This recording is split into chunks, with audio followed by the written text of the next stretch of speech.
오늘 설교 제목은 바울 곁에 사람들입니다. 제가 이 말씀을 한 달 전부터 말씀을 묵상해 왔는데요. 10절에 보시면 데마는 현재 이 세상을 사랑하여 나를 버리고 데살로니가로 떠났고, 데마에 대해서 여러 가지 직접 말씀을 전하기 원했지만 여러분 9절, 10절, 11절을 보면 바울 곁에 7사람의 이름이 언급되고 있습니다. 근데 오늘 제가 2사람은 생략하고 5사람에 대해서 직접 한 사람 한 사람 살펴보며 이 사람들의 특성이 무엇인지 살펴볼 때 저와 여러분은 여기에 등장하는 5사람과 비교해 보면서 나는 어떤 사람인가, 나는 하나님 아버지 앞에 그리고 교회 앞에 어떤 사람인가를 살펴보고 여러분의 남은 생애를 그렇게 살아가시는 도전과 복이 되는 메시지가 되기 바랍니다. 여러분, 바울 사도는 신구약 성경에 가장 유명한, 우리 예수님이 제일 유명하시고 성경의 주인공이시면은 말할 나위가 없습니다. 그러나 구약에서 한 사람을 꼽으면 모세, 신약에서는 바울 사도입니다. 근데 바울은 처음부터 하나님의 일에 들여진 사람이 아니었고 오히려 하나님의 뜻을 거스리고 교회를 핍박하고 그리스도인들을 붙들어다가 감옥에 가두는 핍박자로 살았었습니다. 그 당시 바울의 이름은 사울이었습니다. S-A-U-L, 소울. 이 사울은 큰 자라는 뜻이었습니다. 이 사울이 예수 그리스도를 만나 구원받고 난 이후에 작은 자다, 바울이란 이름으로 평생을 살아가게 되었는데 오늘 바울 곁에 어떤 사람들이 있는지 살펴보기를 원합니다. 바울이 구원받고 난 후에 새 사람으로 거듭나서 복음을 위해 일평생을 살았고 오늘 말씀의 디모데후서는 바울이 죽기 전에 마지막 기록한 서신입니다. 여러분이 알고 계시듯이 바울은 13권을 기록했는데요. 히브리서까지 포함하면 저는 개인적으로 히브리서도 문체나 문법이나 어떤 배경을 보면 히브리서 또한 바울이 기록했다라고 믿습니다. 그렇다면 14권을 기록했다면 신약 27권 가운데 한 권을 더, 절반을 나눠도 14권을 기록한 위대한 하나님의 종이었습니다. 자, 오늘 제가 바울을 서두에 언급하는 이유는 바울처럼 삽시다, 목회자가 되고 선교사가 돼야지만 하나님의 영광을 위해서 살 수가 있을 것입니다 라고 강조하는 것은 아닙니다. 우리가 구원받고 나면 인생의 목적이 바뀌고 하나님의 영광을 위해서 살아간다고 하고자 할 것 같으면 하나님이 충분히 얼마든지 우리의 인생도 기쁘게 받으시고 우리 하나님께서 흡족하게 우리의 인생을 받으실 것을 저는 믿습니다. 이유는 여러분이 누구를 위해서 어떤 목적을 위해서 살고 있는가 하는 말씀입니다. 오늘 11월 30일 마지막 날입니다. 이제 2025년도도 한 달 남겨두고 오늘 이 말씀이 저와 여러분에게 도전이 되기를 바랍니다. 21절, 오늘 설교 본문은 아니지만 21절 한번 보실까요? 한번 상반절만 읽어보시겠습니다. 시작. 너는 겨울이 되기 전에 오도록 힘쓰라. 제가 연말 이때쯤 되면 이 말씀을 제가 자주 전하곤 했었습니다. 근데 오늘은 9절부터 16절까지 보시면서 5사람을 살펴보기 원합니다. 자, 첫 번째 사람은 디모데입니다. 자, 디모데. 자, 여기 보시면 바울의 부탁을 받고 즉시 달려오는 주보 빈칸에 그렇게 채워두시기 바랍니다. 충성된 사람. 저와 여러분은 충성된 하나님의 자녀로 살아가고 있는지 디모데를 보면서 교훈이 되기를 바랍니다. 충성된 사람. 여러분, 충성된 사람 그러면 나 자신이 충성되지 못하더라도 아무개를 생각하면 저 사람은 정말 충성된 사람이다라고 생각이 되어진다면 그 사람과 가까이 하고 싶고 그 사람하고 친구하고 싶고 그 사람에게 무엇인가 주고 싶은 마음이 들지 않으십니까? 그러실 겁니다. 디모데가 바로 그런 사람이었습니다. 여러분, 디모데전서 1장 2절을 보시면 바울 사도는 디모데를 가리켜서 이렇게 표현합니다. 믿음 안에서 나의 아들이 된. 그러니까 디모데는 진짜 바울이 낳은 아들이 아닙니다. 왜냐하면 바울은 결혼을 안 했잖아요. 근데 바울은 디모데를 부르기를 믿음 안에서 나의 아들이다. 그리고 로마서 16장 21절을 보시면 내 동역자 디모데라고 표현합니다. 나이 차이로 보면 동역자라고 부를 수준이 아니라 한참 어린, 한참 후배, 근데 동역자라고 이퀄, 동등한 존재로 바울은 디모데를 그렇게 귀하게 여겼고 신뢰하고 기쁘게 생각했습니다. 바울에게 있어서 디모데는 단순한 제자가 아니었을 겁니다. 마음을 함께 나누고 신실하게 바울의 사역을 도왔던 정말 고마운 은인으로 바울은 기억하고, 그리고 바울 사도가 어려움에 처했을 때 어떤 부탁을 해도 서슴없이 부탁을 할 수 있고, 그 부탁을 하면 디모데는 자신의 영적인 아버지이자 목회 선배인 스승 바울에게 언제든지 도움을 줄 수 있는, 그래서 오늘 제가 21절을 여러분과 함께 읽었는데요. 지금 바울은 겨울을 앞두고 아마 계절적으로 치면 지금 10월 중순 그리고 10월 하순을 넘어서 11월 중순쯤 이제 찬바람이 부는 이 로마의 지하 감옥에 갇혀있는 이 바울은 추운 겨울 장만을 하기 위해서 좀 와다오, 올 때 겉옷도 가져오고, 감옥에서 읽었던 성경은 다 읽었으니 누구누구 집에 두었던 양피지 두루마리 성경을 가지고 오너라 라고 부탁을 하고 있는 겁니다. 자, 그러니까 디모데는 지금 에베소에서 목회를 하고 있는데, 왜냐하면 바울이 에베소에서 목회를 하다가 선교 여정을 계속하다가 에베소를 떠나 다른 곳에 가 있고, 지금은 바울이 로마의 감옥에 있고 목회하고 있는 에베소에서 목회하고 있는 디모데를 불러서 나한테 와서 나를 좀 도와달라라고 부탁합니다.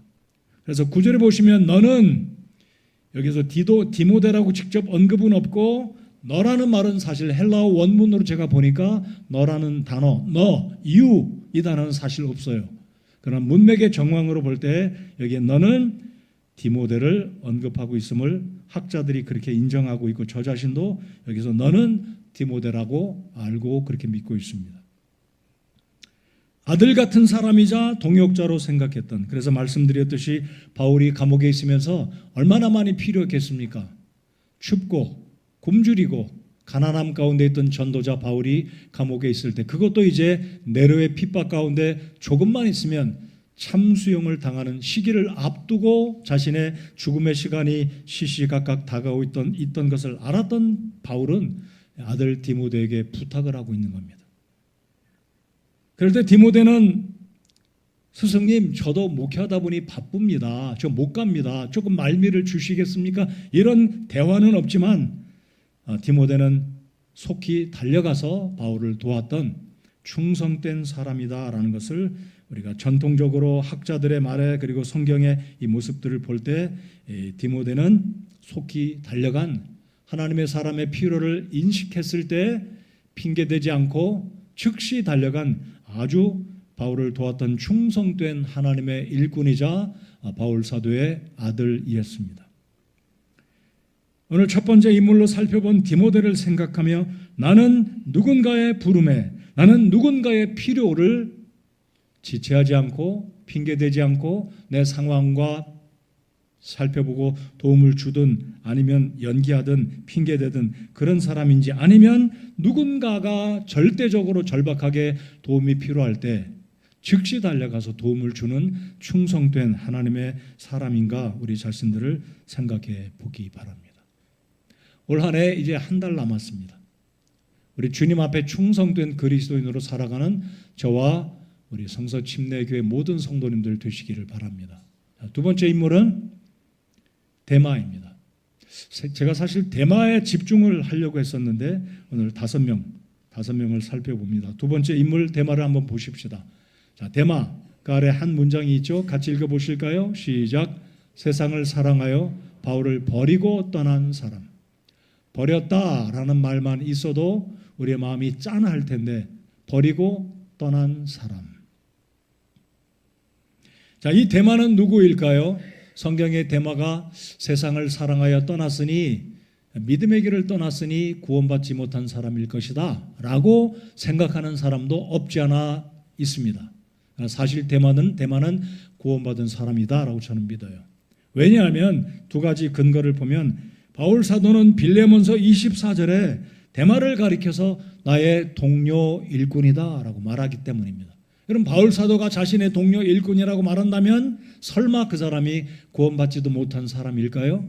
그렇기 때문에 저는 데마가 비록 세상을 사랑하여 바울을 버리고 세상으로 갔을지라도 데마는 구원받은 하나님의 백성이었다. 아니 예수 그리스도의 귀한 일꾼 사역자였다라고 저는 믿습니다. 골로새서를 참조해 보면 바울은 데마와 누가와 더불어 골로새 교회 편지를 보낼 때 안부 인사를 보내고 있는 것을 보면 이 데마는 분명히 바울 사도에게 굉장히 아주 믿을 만한 일꾼, 하나님의 사역자, 전도자였다라는 것입니다.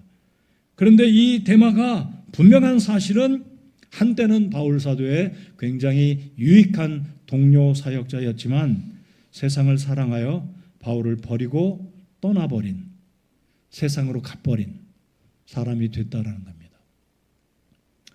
왜 성경이 이러한 사실을 기록해 두었을까요? 그것은 그리스도인들인 저와 여러분도, 믿음이 좋은 저와 여러분도 언젠가 유혹을 받게 되면 세상을 사랑하여 믿음의 길에서 떠나버릴 수가 있다는 이야기를 성경은 우리에게 경고하고 있다는 겁니다. 누가 장담하겠습니까? 나는 내 평생 수십 년 지금까지 주님 사랑하고 내 생에 절대로 나는 세상을 사랑하여 믿음을 떠나 교회를 등지고 떠나갈 수 있는 상상도 해본 적이 없다. 그렇게 장담하실 수 있는 분이 누굴까요? 장담하지 말아야 됩니다. 우리 모두는 세상을 사랑하여 구원은 받았지만 세상으로 발걸음을 돌릴 수 있는 연약한 사람들이다라는 사실을 인식해야만 한다라는 겁니다. 그래서 바울의 표현을 다시 한번 제가 읽어보겠습니다. 데마는 현재의 이 세상을 사랑하여 나를 버리고 데살로니가로 떠났고, 로마에서 데살로니가로는 제 기억이 맞다면 한 800km 떨어져 있습니다. 제가 지도까지 준비해서 보여드리려다가 이렇게 디테일한 걸 하면 중심에서 흐트러지기 때문에 지도는 제가 보여드리진 않겠지만, 이태리 로마를 동쪽으로 쭉 가로질러 가면 데살로니가, 빌립보에서 멀지 않은 그리스의 북쪽에 있는 마게도니아의 당시의 로마 제국에 굉장히 발달했던 데살로니가가 있습니다. 지금도 여러분이 데살로니가를 방문하면 데살로니키라고 부르고 있습니다. 관광도시요, 오래된 전통 있는 도시로, 이 데마가 살았던 이 당시에 젊은이들이 가는 곳, 로망의 도시. 왜냐하면 거기에는 직장 잡기가 구하기가 쉽고 경제적으로 발달하고 그리고 정치가 발달한 굉장히 로마 제국의 아주 인기 있는 도시가 바로 데살로니가였습니다. 자, 그런데 저는 개인적으로 이렇게 묵상을 해봤습니다. 여러분, 로마는 당시 최고의 도시입니다. 오늘날로 치면 뉴욕이라고 할까요? 최고의 도시였습니다. 그렇다면 로마만큼 돈 잘 벌고 인기 있고 좋은 것, 화려한 것, 문화적이고 고대적인 모든 것들이 총망라한 도시가 로마였다면 왜 데마는 로마에서 살지 않고 데살로니가까지 멀리 갔을까요? 저는 개인적인 생각으로는 로마 감옥에 그의 동역자 바울이 있는데 세상을 사랑해서 로마에 있으면 아무래도 소식 들려서 바울에게, 그래서 아마 데마는 멀리 가느라 데살로니가로 떠나지 않았을까? 성경적 근거는 없지만 이건 제 생각입니다. 자, 아무튼 바울의 마음이 어땠을까요? 나를 버리고 데살로니가로 떠났다. 바울이 그냥 이렇게 적었다면 어땠을까요? 내 동역자 데마가 믿음이 연약해져서 결국은 세상으로 갔다. 이 정도로 표시를 해도 디모데는 충분히 알아들을 수 있을 텐데 나를 버리고, 섭섭한 바울의 마음, 인간적인 마음을 표현한 것이 아닐까 생각합니다. 현재 이 세상을 사랑하여 나를 버리고 데살로니가로 떠났고, 여러분, 주님은 요한일서 2장 15절에 이렇게 말씀합니다. 같이 읽어보실까요? 시작. 세상이나 세상에 있는 것들을 사랑하지 말라. 어떤 사람이 세상을 사랑하면 아버지의 사랑이 그 속에 있지 아니하니. 어떤 사람이란 이 가정 속에는 저도 여러분도 포함이 될 수 있음을 인식하시기 바랍니다. 우리 세상을 떠나서 살 수 없어요. 여전히 세상 가운데 살고 있습니다. 감사한 것은 우리는 세상에 속한 사람은 아닙니다. 그렇죠? 여전히 세상에 살고 있어요. 세상에 많은 유혹이 있습니다. 그래서 이 15절 다음에 이어지는 구절이 무엇인지 알고 계시죠? 그 다음 구절 읽어보시겠습니다. 시작. 세상에 있는 모든 것, 즉 육신의 정욕과 안목의 정욕과 인생의 자랑은 아버지에게서 나지 아니하고 세상에서 나느니라. 여러분, 목회자가 세상이 좋아서 그것도 자신의 동역자, 그것도 바울에 갇혀있는 정말 힘든 고난 가운데 있는 자신의 동역자이자 선배 목회자이자 사도 바울을 버리고 세상으로 갈 수 있단 말인가요? 이 구절을 읽을 때 우리의 마음이 아프고 불편함이 있는 것이 사실입니다. 여러분은 어떤지 모르겠어요. 여러분이 함께 하나님의 사역을 감당하는 조력자가 얼마 안 있으면 죽어갈 거고, 감옥에서 그 추운 겨울에 먹을 것도 없고 열악한 상황에 있는 그 바울을 버리고 세상으로 떠나갈 수 있단 말인가요? 왜 성경은 이런 적나라한 대마의 이런 수치스러운 모습을 기록한 것일까요? 아마 천국에서도 대마는 이 설교를 들을 때마다, 이 구절이 언급될 때마다 얼마나 부끄러울까요? 이 사실은 저와 여러분도 세상을 사랑할 수 있다는 가능성이 있고, 세상을 사랑하게 되면 결국 믿음에서 떠나가게 된다는 사실을 우리에게 경고하고 있다는 겁니다. 세상으로 떠나간 사람 대마를 기억하시기 바랍니다. 자, 이제 우리가 생각해 볼 세 번째 사람은 누가입니다. 자, 누가는 끝까지 바울 곁을 지킨 신실한 사람입니다. 첫 번째 디모데는 어떤 사람이었다고요? 충성된 사람. 두 번째 대마는 바울을 버리고 떠나간 사람, 세상을 사랑한 사람.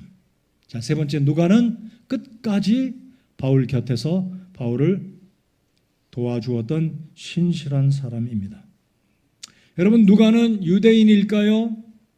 유대인이 아니었습니다.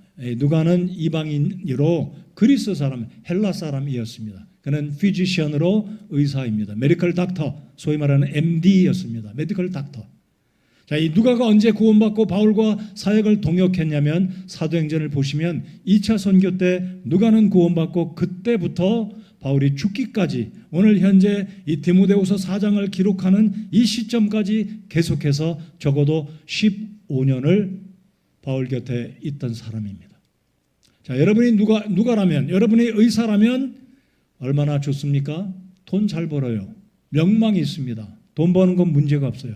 일평생 잘 살 만한 실력을 구비한 사람이 의사입니다. 그때나 지금이나 똑같아요. 어찌 보면 지금은 더하죠.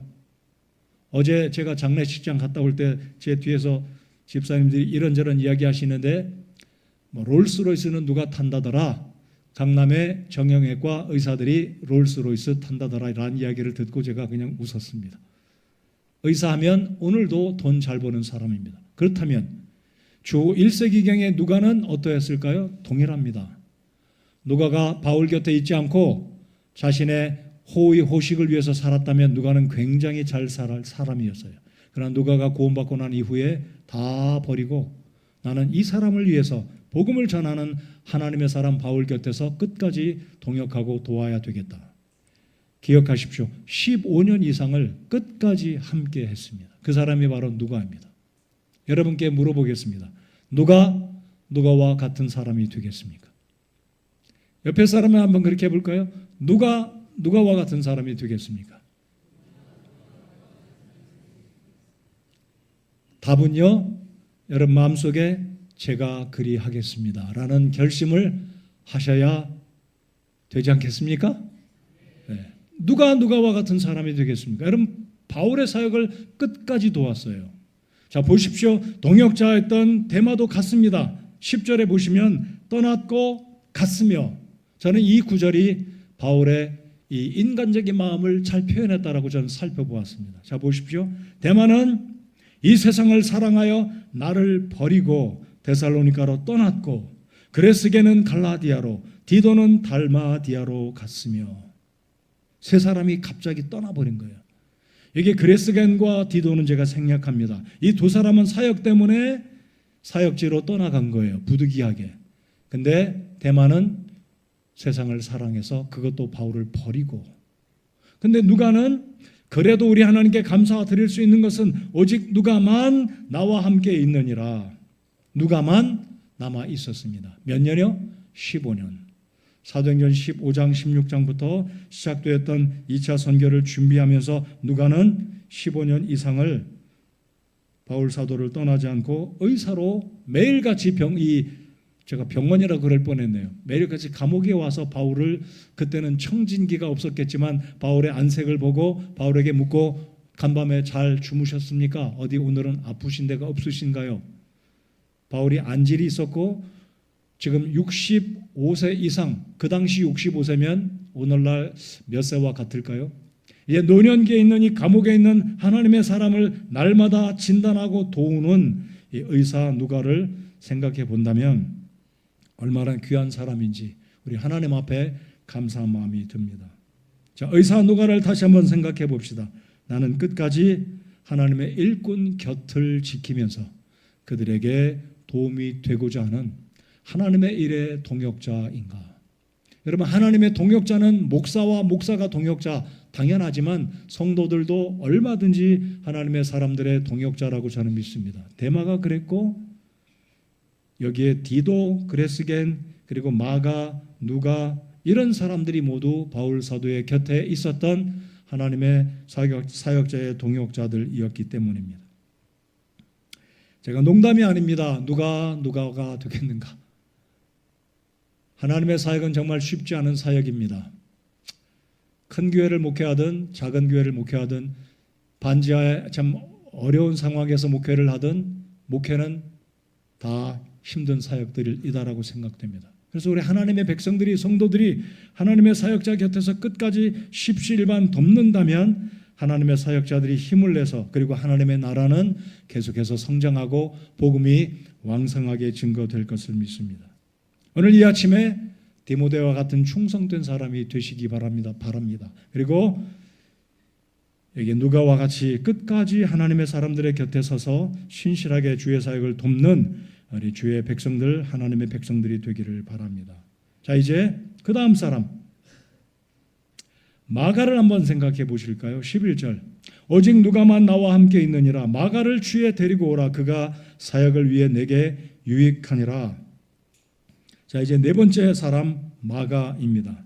이 마가는 성경에 보면 두 가지 이름을 가지고 있었습니다. 이 마가는 마커스 또는 마르코스, 라틴식 발음이고요. 유대인들에게는 요한으로 소개됩니다. 유대식으로는 요한. 그래서 어떤 성경에서는, 어떤 구절에서는 마가 요한 또는 요한 마가, 어디에서는 마가, 또 어디에서는 요한, 그렇게 따로 불려졌습니다.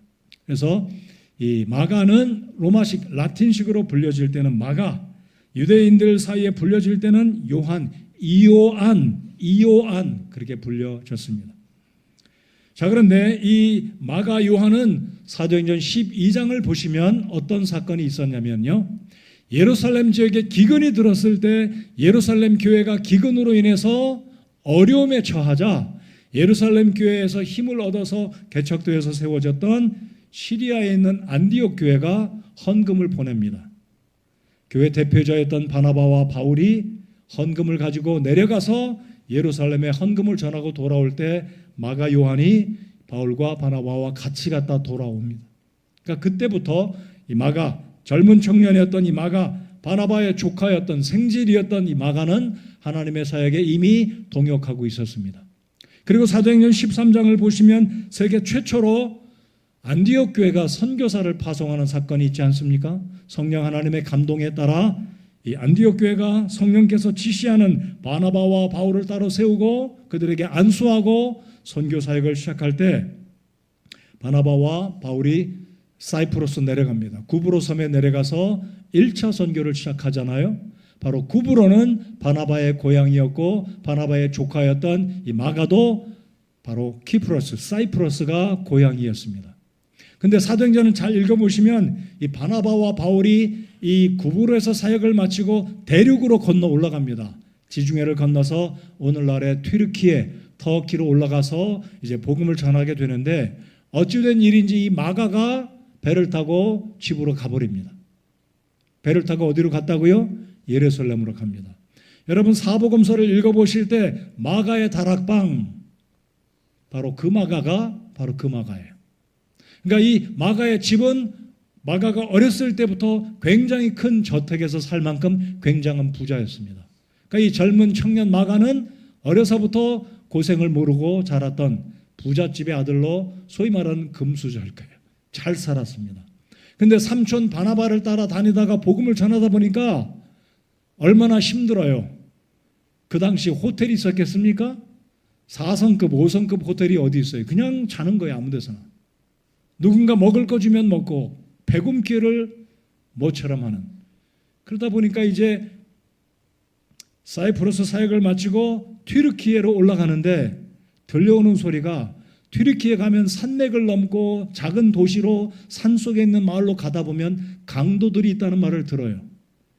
그래서 이 마가가 겁에 지레 짐작하고 배 타고 나는 더 이상 못하겠습니다. 삼촌 저 돌아갑니다 하고 집으로 가버려요.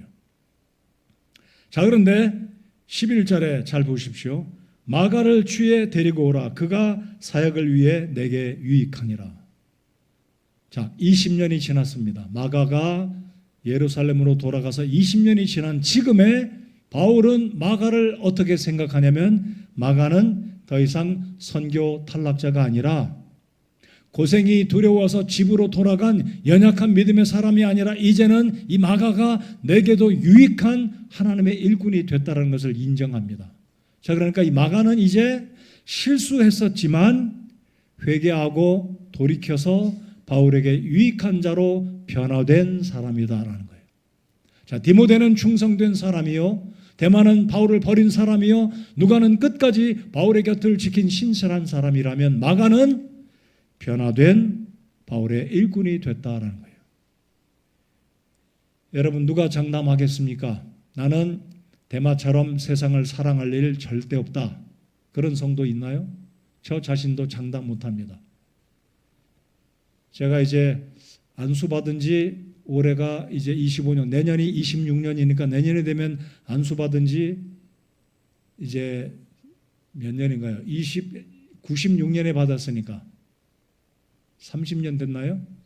내년이면 목사 안수받은 지 30년 됐어요. 그리고 이 교회에서, 저희 교회에서 목회를 한 지 15년 차, 내년이면 횟수로 16년 차 목회를 하고 있어요. 근데 제 스스로 장담을 못합니다. 난 목사니까 세상을 사랑해서 하나님 버리고 믿음 버리고 갈 수 없지. 저 장담 못합니다. 여러분은 어떠신가요? 자, 마가를 생각하면 나는 지금까지 주님을 섬겨오면서 실수 안 했다. 그런 성도 있나요? 그럼 마가는 실수했습니다. 젊은이이기 때문에 삼촌을 따라 나섰지만 고무신 거꾸로 신고 집으로 돌아간 거예요. 그리고 20년이 흘렀습니다. 이 요한 마가가 어떻게 변화를 이루었을까요? 되돌아가서 어머니에게 꾸정을 들었을 것 같고 예루살렘 교회 성도들에게 아니면 안디옥 교회 성도들에게 소문이 퍼지기를 마가 요한이 돌아왔다더라. 이런 고통 가운데 마가는 절치부심하고 회개하고 드디어 예루살렘 교회와 안디옥 교회에서 오고 가면서 훈련을 받고 공동체에서 훈련받고 이 마가는 변화된 일꾼이 되어서 지금 20년이 지난 지금 이 시각에 바울 사도가 마가를 볼 때 인정하기를 그가 사역을 위해 내게 유익하니라 그랬습니다. 여러분, 이 마가 요한 때문에요, 바울과 바나바가 굉장히 싸운 사건 알고 계신가요? 바울과 바나바가 굉장히 싸웠습니다. 아니, 하나님의 사람인 바울이 싸우다니. 여러분, 사도행전 15장 보시면 바울과 바나바가 1차 선교했을 때 교회를 세우고 일꾼들을 세우는 그 지역에 우리 다시 한번 가서 그 교회를 돌아보자. 이 제안을 할 때 바나바가 바울에게 뭐라고 제안하냐면 내 조카 마가를 데리고 가자라고 이야기합니다. 그때 바울의 반응이 안 돼요. 난 절대로 저 친구 다시는 내가 데리고 가지 못합니다. 저 친구 우리 사역에 끼워줄 수 없어요. 중간에 돌아간 연약한 저 사람, 목회 실패자, 선교 탈락자, 선교사 사이에 선교사 용어 가운데 선교사 탈락이란 말이 있고 선교 탈락률이란 말도 있어요. 마가는 선교 탈락자였습니다. 근데 바나바는 아니다. 데리고 가자. 바뀌었으니까 데리고 가자. 내가 책임지겠다. 근데 바울은 길이 두 손 들고 막 그런 거예요. 결국 두 사람이 대판 싸우고 갈라섭니다. 성경에 보시면 바나바와 바울이 같이 했다. 기록이 안 나타나요.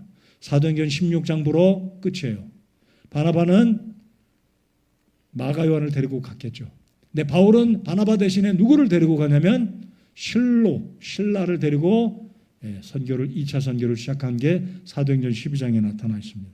그러니까 바울 사도는 생각만 하면 저 마가 인정할 수 없는 연약한 사람, 부잣집 아들로 고생을 모르는 버릇없는 저 젊은 친구, 이 정도로 생각했을 겁니다.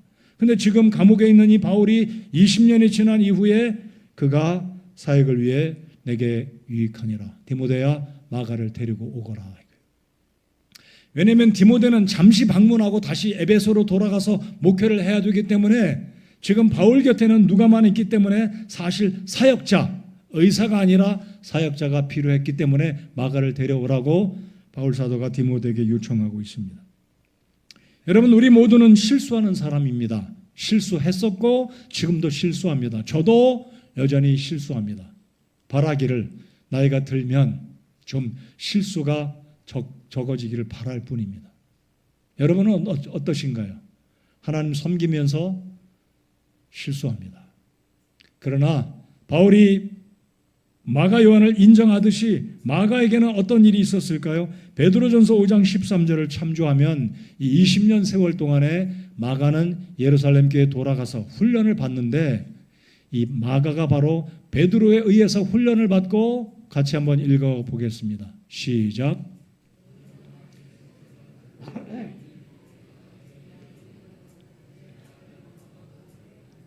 자, 방금 제가 디모데를 표현하면서 바울이 디모데를 표현하기를 믿음의 아들, 나의 동역자라고 말했습니다. 근데 베드로에게도 아들이 있었어요. 아마 두 사람이 경쟁한 것은 아니지만 바울에게는 디모데가 영적인 아들이었듯이 베드로에게는 이 요한 마가를 자기의 아들로 삼고 훈련하고 양육해서 이 마가가 예루살렘 교회의 굉장한 일꾼이 되었다라는 사실을 베드로전서 5장을 통해서 알 수 있는 겁니다. 성도 여러분들, 이 시간에 우리 교사분들은 지금 중고등부, 유초등부에서 섬기고 있습니다. 귀한 일꾼들이죠. 우리 집사님들, 찬양대, 식당 여러 곳에서 봉사하는 우리 성도 여러분들 하나님의 일꾼들이다라고 믿습니다. 서로를 한번 바라보십시오. 우리 교회 일꾼들입니다. 하나님의 동역자들입니다. 반주자로, 지휘자로, 찬양대 멤버로 귀한 일꾼들로 인해서 우리 하나님께 감사드리십시다. 나의 동역자가 되어 주셔서 고맙습니다. 서로 한번 인사합시다. 동역자입니다. 자, 마가가 그렇게 변한 거예요. 여러분, 우리는 실수합니다. 근데 바라기를 점점 나이가 들어서도 실수가 아니라 실수를 줄이고 성숙한, 완숙한 성도가 되기를 소원합시다. 하나님의 일꾼들이 되어가는 저와 여러분들 되시기 바랍니다. 그래서 마가는 인정받았어요. 20년 전만 생각하면 바울은 그 사람, 그 친구 생각도 하기 싫었을 거예요. 우리를 버리고 떠나간. 근데 지금 바울은 데려와라. 내게 힘이 될 일꾼이다 라고 인정합니다. 이제 올 한 해도 한 달을 남겨두고 있습니다. 디모데 같은 사람도 있고 데마 같은 사람도 있고 누가와 같은 사람도 있고 마가 같은 사람도 있습니다. 젊고 미숙했던 마가가 이제 실수했지만 변화되어서 바울 사도에게 인정받는 사람이 됐습니다. 자, 이제 다섯 번째로 알렉산더를 생각해 보겠습니다. 자, 알렉산더는 14절 15절에 언급되고 있습니다. 자, 알렉산더, 이 사람은 어떤 이름으로 제가 이름을 붙였습니까? 바울에게 많은 악을 행한 사람.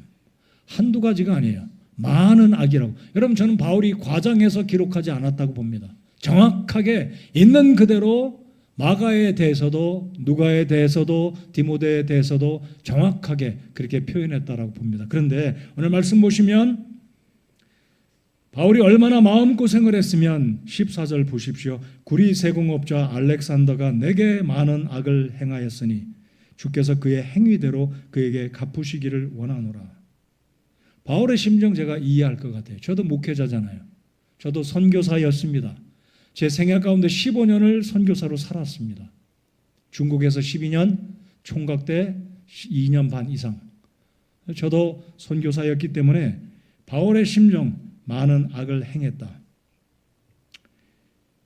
16절 한번 보실까요? 이 의미를 잘 모르시는 분이 계실 거예요. 16절 보시면 내가 처음 답변할 때 이 답변은 아폴로제틱, 변증입니다. 쉽게 말씀드리면 법정에서 지금 바울이 고소를 받고 나 죽을 죄 짓지 않았습니다라고 검사 앞에서 자신을 지금 변증하는 거예요. 근데 바울의 심정이 어땠냐면 내가 변증할 때 법정에서 내 스스로가 죽일 죄 짓지 않았다라고 스스로 변증할 때 바울 곁에는 아무도 없었습니다.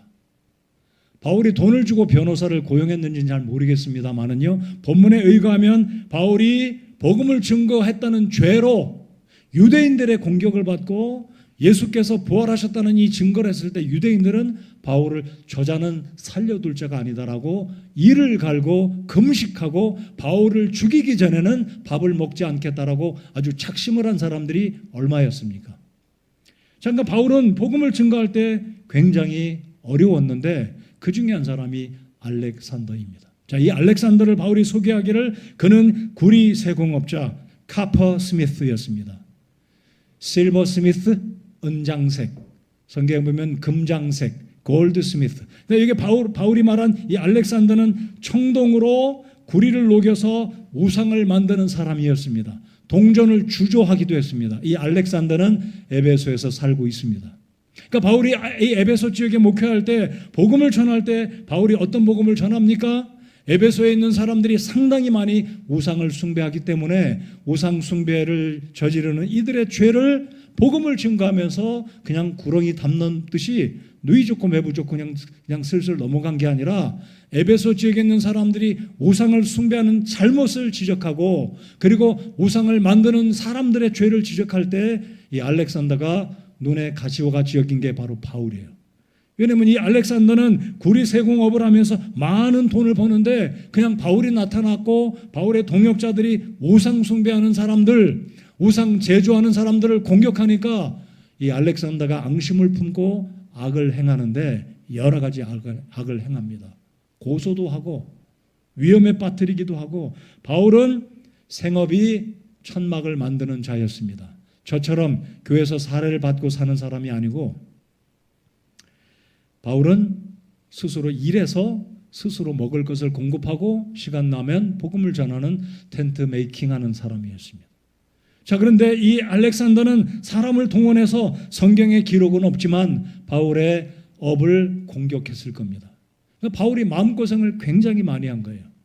자, 오늘 첫 번째부터 네 번째까지 인물을 보았는데 혹시 우리 가운데 하나님의 사람을 힘들게 하는 사람은 혹시 우리 가운데 있지 않는지, 저와 여러분은 하나님의 사람들을 힘들게 하고 있지는 않는지, 저 목사가 목사 힘들게 할 수 있을까요? 당근입니다. 목사들도 목사 힘들게 할 때가 있어요. 성도가 목사 힘들게 할 수 있을까요? 당근입니다. 힘들게 해요. 이 세상에 하나님의 사람들 죽이는 사람 많아요. 역사가 기록합니다. 수많은 하나님의 사람들, 믿음이 순전한 우리 믿음의 성도들, 우리 선조들을 불신자들이 죽였습니다. 바울이 그렇게 고생을 했어요. 복음을 증거한다는 이유 때문에.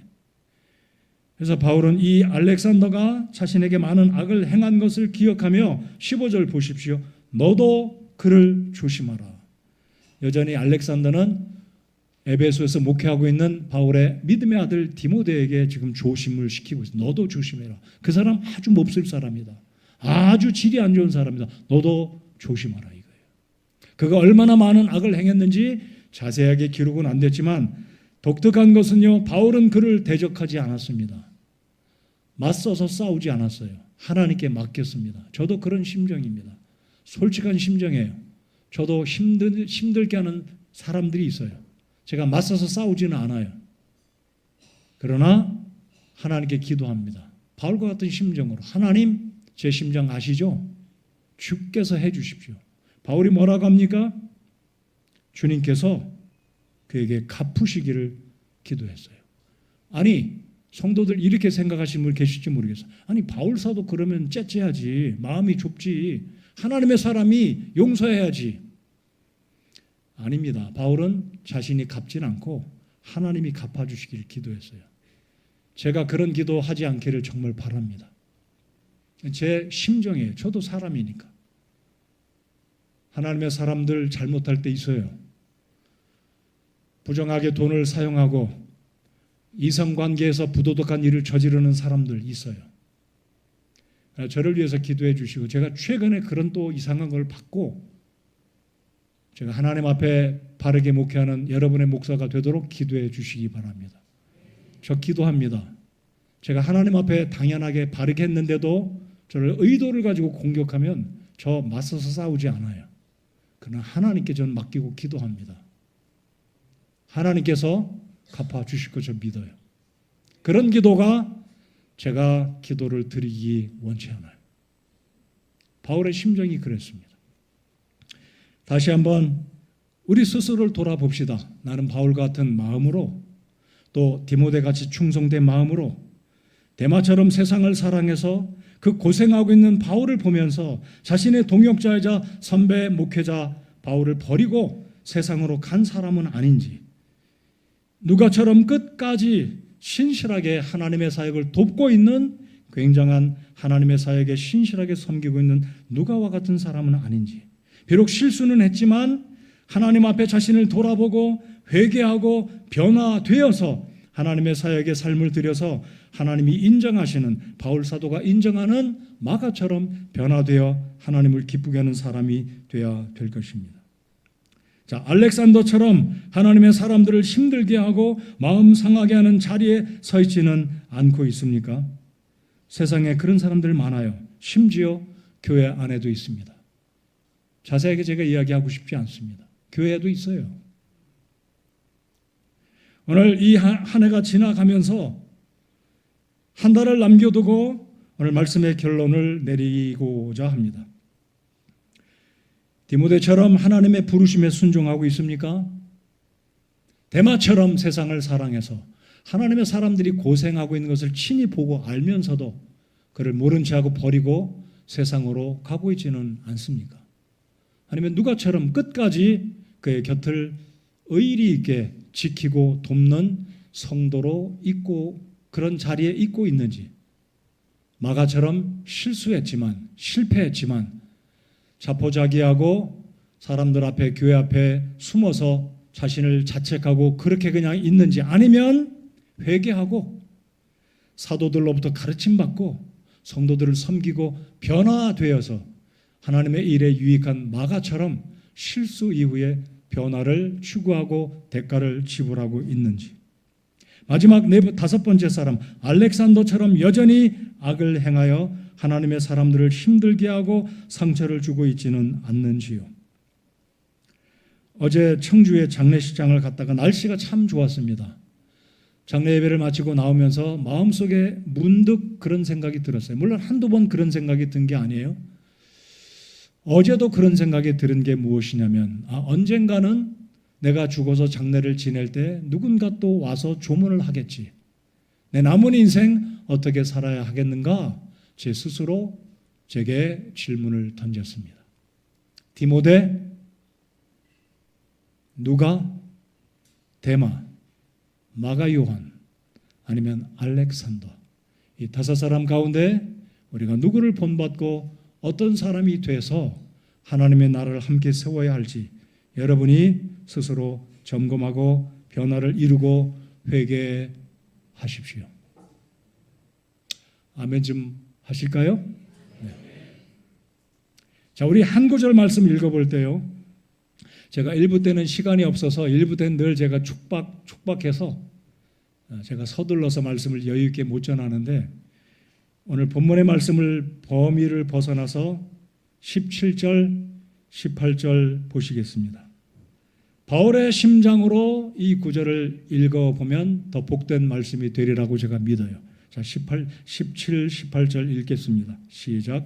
그럼에도 불구하고 주께서 나와 함께 서서 나를 강건하게 하셨으니 이것은 나로 말미암아 그 선포한 말씀이 온전히 알려져서 모든 이방인들이 듣게 하려 하심이라.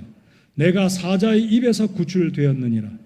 주께서 나를 모든 악한 일에서 건져내시고 또 자신의 하늘 왕국에 이르기까지 보존하시리니 그분께 영광이 영원 무궁토록 있기를 원하노라. 아멘. 자, 대마는 바울을 버리고 갔습니다. 바울 곁에 한 사람만 남았어요. 그 한 사람으로 인해서는 저는 감사합니다. 근데 지금 바울이 무슨 고백을 합니까? 그럼에도 불구하고. 여러분, 노사도 바울이 얼마나 외로웠을까요? 그럼에도 불구하고 바울이 고백합니다. 주께서 나와 함께 서서 나를 강건하게 하신다. 저와 여러분을 강건하게 하는 것은 사실 사람이 아닙니다. 사실은 주님이십니다. 목회자인 제가 힘들 때도 아내 때문에, 집사님들 때문에, 제가 사랑하고 존경하는 성도들 때문에 제가 힘을 내는 것은 사실이지만 제가 사실 힘을 내는 것은 주님 때문입니다. 사랑하는 성도 여러분들, 힘들고 고난이 있을 때 여러분이 믿고 의지할 만한 사람이 의지하려고 하는데 의지가 잘 안 돼요. 그 사람이 여러분의 남편일 수 있고 여러분의 아내일 수 있고 친구일 수 있습니다. 누구도 사실 우리를 진정으로 내가 기대한 만큼 위로를 해주면 감사하지만 그렇게 못할 때도 있음을 인정합니다. 그런데 우리를 곁에서 누가 도와주십니까? 누가 우리 곁에서 나를 강건케 합니까? 우리 주님이십니다. 고난 중에 있는 성도 여러분들,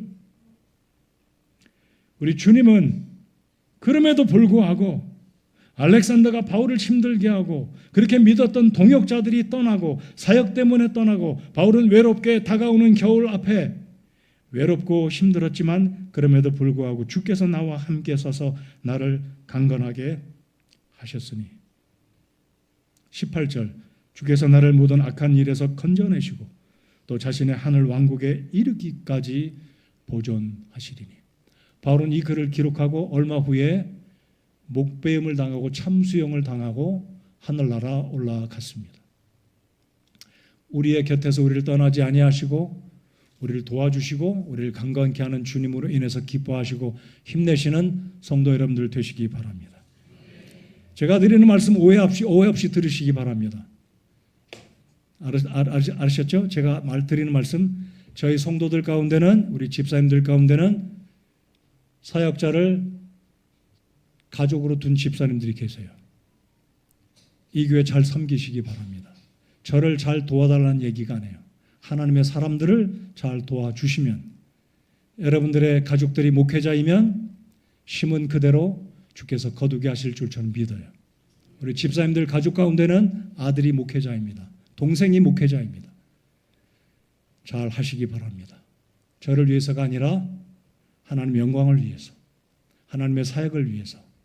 오늘 한 해가 가고 있는 이 시대, 이 시점에 11월 이제 다 갑니다. 이제 12월 한 달 남았습니다. 우리 오른쪽 표 같이 읽어보시겠습니다. 표만 읽으십시다. 시작. 처음 사랑을 회복하는 해. 11개월 다 지났어요. 처음 사랑 회복하고 주님 사랑한다면 오늘 5사람을 생각하고 저와 여러분 어떤 사람이 되어서 하나님의 사람의 곁에 서서 하나님의 사역을 잘 이룰 것인가. 하나님이 정말 기뻐하시는 우리 성서 침례 교회와 저와 여러분 모두가 되시기 바랍니다. 일어나서 우리 함께 찬송하겠습니다.